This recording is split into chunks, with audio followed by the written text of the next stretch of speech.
Seorang anggota kepolisian diduga terlibat dalam kasus pengeroyokan terhadap pemuda berinisial AF, 21, yang bekerja di salah satu tempat hiburan malam, THM, di Kabupaten Mamuju, Sulawesi Barat, Sulbar.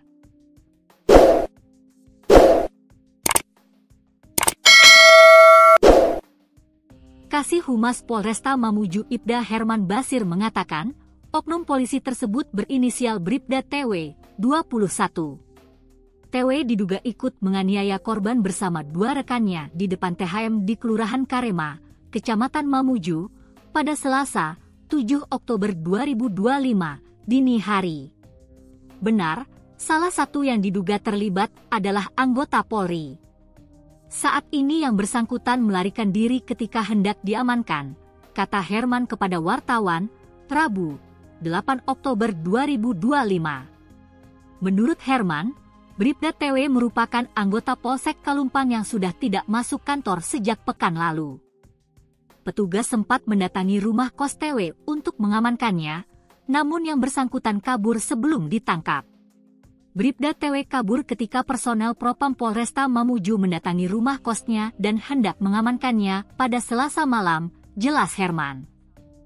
Kasus ini bermula ketika korban AF menegur salah satu pengunjung yang mabuk dan membuat kegaduhan di dalam THM.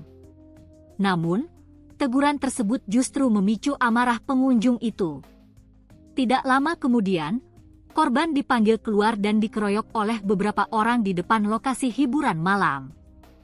Peristiwa pengeroyokan tersebut terekam kamera CCTV dan menjadi dasar polisi mengidentifikasi para pelaku. Dua pelaku lainnya telah diamankan dan telah diambil keterangannya oleh pihak penyidik Satreskrim untuk menjalani proses pemeriksaan lebih lanjut, ujar Herman. Polisi tegaskan tak ada toleransi. Herman menegaskan bahwa Polresta Mamuju tidak akan memberikan toleransi kepada anggota kepolisian yang terbukti melakukan tindak pidana. Pimpinan berkomitmen menegakkan hukum tanpa pandang bulu. Jika terbukti bersalah, oknum tersebut akan diproses sesuai ketentuan hukum dan kode etik Polri, tandasnya.